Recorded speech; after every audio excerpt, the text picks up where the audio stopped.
Hey guys, I'm going to show you how to remove this rollover sensor.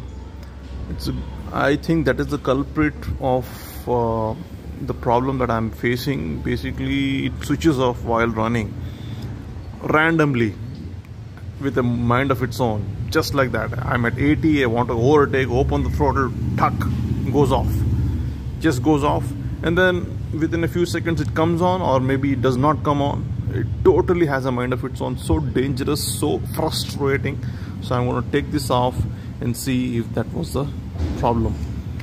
I'll show you how it's done. So firstly, go ahead and remove your seat.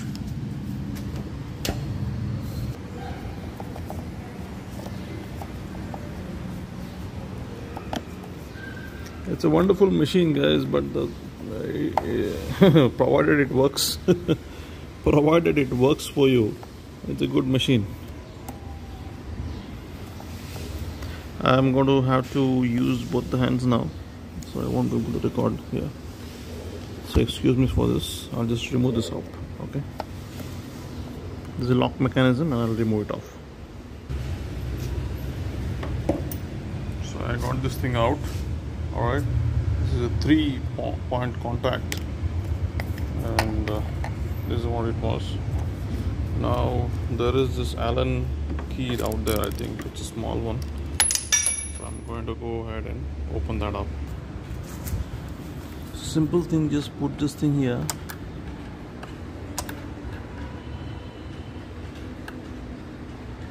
Okay, see how it shakes.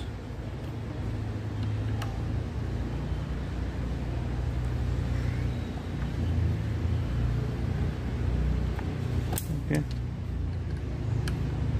and turn it anti-clockwise to take it out. There's a lot of play, as you can see, but finally capitulated. It locked out.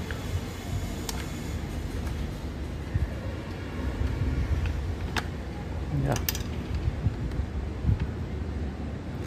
so many things you need to do to keep this bike running. This is too much. I mean, yeah, of course I know it's for a price, but you can't trouble your customers like this, no? It's substandard electronics and electricals.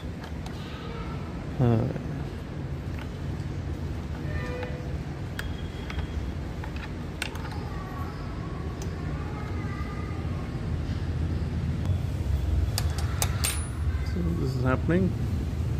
You can see that here. It's a long ass screw, Allen key screw. Okay, looks like this.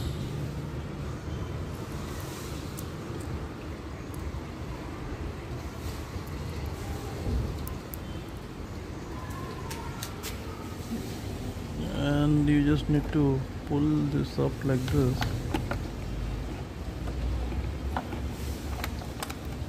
and it comes out. So this is your rollover sensor. More the sensors in your vehicle, more the problem you will have, because they are physical objects, electrical or mechanical or whatsoever, and they will fail. I thought this bike was a simple design. However, still they should have at least given durable electronic items.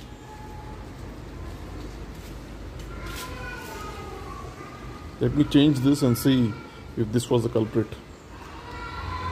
So guys, I found out the hard way of how to remove this kind of clips. Okay, very simple. Let's say you put this in. Okay, so it's in place now, it's locked in place. All you need to do is take this thing out, the small lever, and then pull it out. The small one, you see inside, the one inside, yeah. So you just need to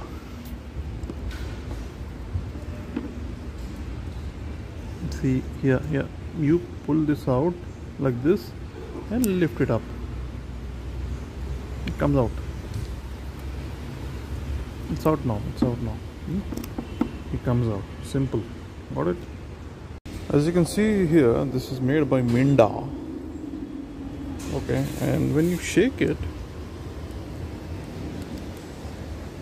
not sure if you can hear it, there is a ticking sound inside. So that is that mechanism, I think, gravity based mechanism.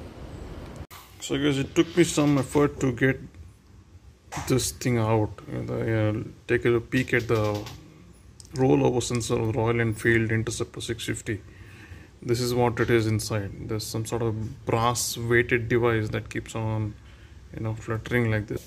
It goes in like this.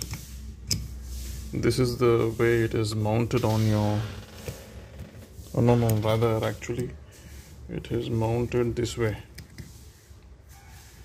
Look, it is like this. All right, it is mounted this way. This is the orientation. This is the orientation it is mounted in. If your bike tips over this way, it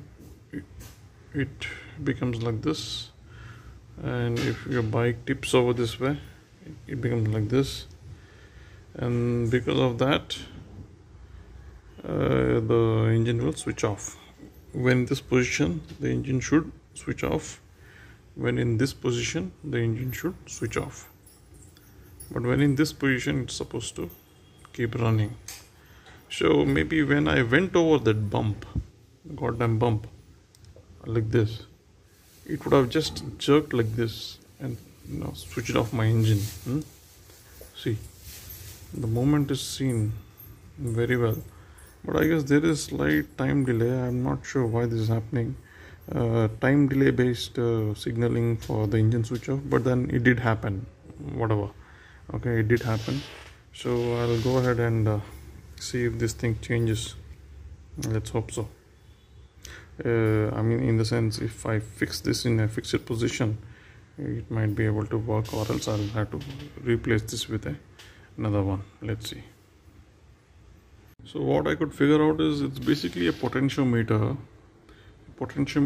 that varies the voltage. So this would be mid voltage, this would be 0 or maybe 5 volts, and this would be 0 or maybe 5 volts. I'm not sure which one it is. Alright, so this is basically a potentiometer, right? The moving mechanism is basically a potentiometer, which sends out different signals based on the position that it is in.